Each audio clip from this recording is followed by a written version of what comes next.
Bienvenue sur Avant j'étais prof, le podcast des enseignants en reconversion. L'épisode du jour fait partie d'une série de 6 témoignages mettant en avant des parcours d'enseignantes reconverties dans le domaine du digital.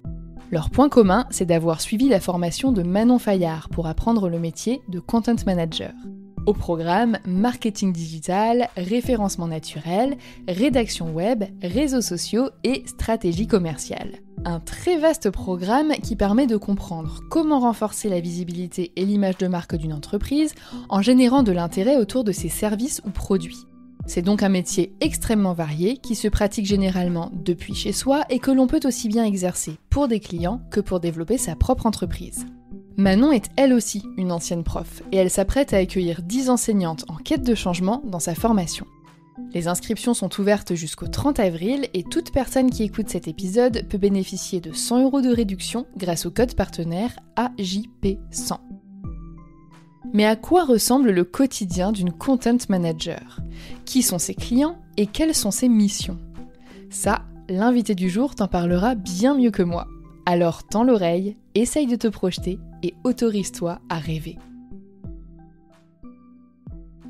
Je suis Elisa, j'ai 47 ans. J'ai été professeure documentaliste pendant 15 ans. Et puis à la suite d'une première reconversion, j'ai été professeure de français en collège et lycée pendant 8 ans.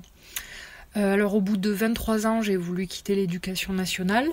Les conditions de travail étaient assez difficiles en tant que TZR et puis je pense que j'avais fait le tour. Alors en 2024, j'ai commencé à préparer une deuxième conversion professionnelle et cette fois-ci pour devenir content manager. Donc spécialiste de la rédaction web et de la communication digitale pour les entreprises. Donc à ce moment-là, l'année dernière, je cherchais un échappatoire à l'éducation nationale, mais je voulais que ça corresponde à mes goûts et aussi à mes compétences. Même si j'étais prête à me former, bien sûr, en plus.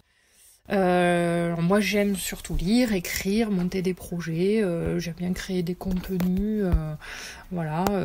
Comme ex-documentaliste, j'ai des compétences relationnelles, des connaissances dans le domaine de l'information, communication et des médias.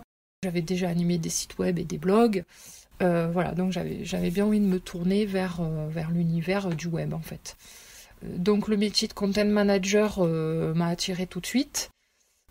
Puis j'avais envie de travailler à la maison, sans forcément dans une structure trop rigide et trop hiérarchique comme celle de l'éducation nationale. Donc bien sûr, il me fallait des compétences techniques et professionnelles bien particulières, et notamment en marketing digital. Ça, c'était pour moi l'inconnu complet.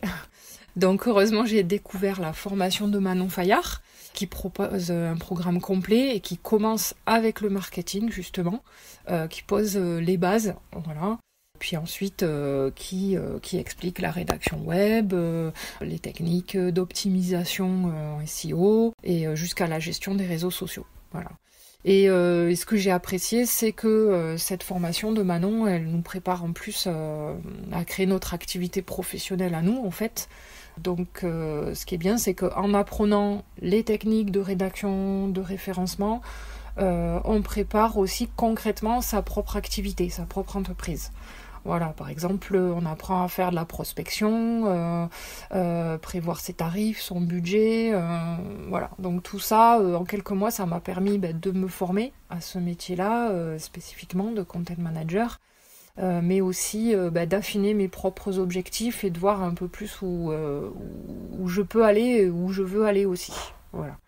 Donc là, je suis au tout début de cette conversion. Donc je vais bientôt monter ma micro-entreprise qui s'appelle Elisa Redacrea.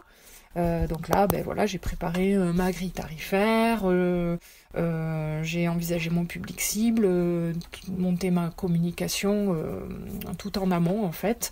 Il me manque qu'à lancer mon site web et puis présenter mes services en fait.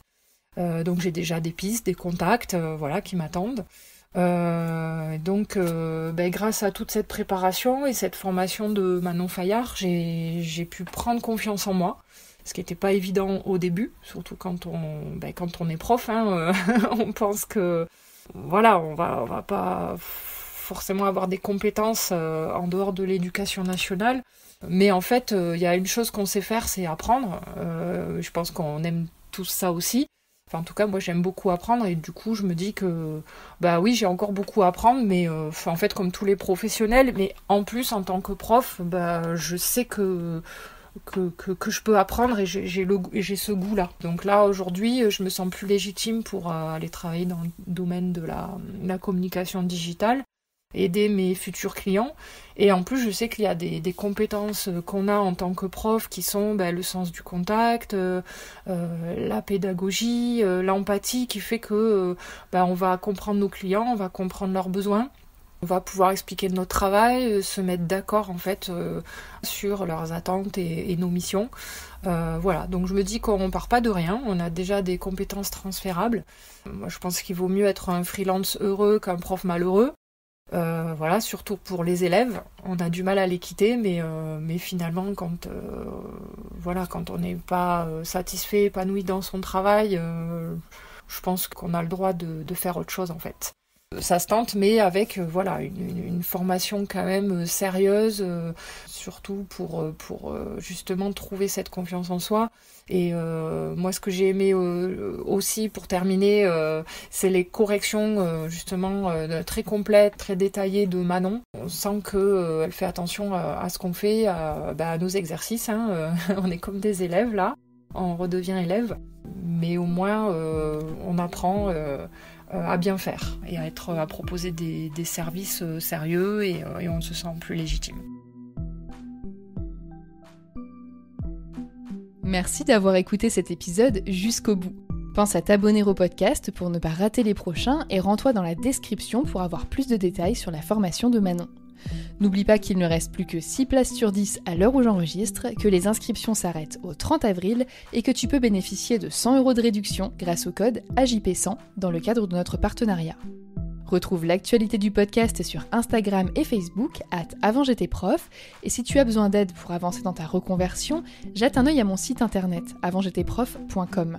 Tu y trouveras la liste de tous les épisodes du podcast, des articles de blog, d'autres idées de formation et mes propositions d'accompagnement. À bientôt!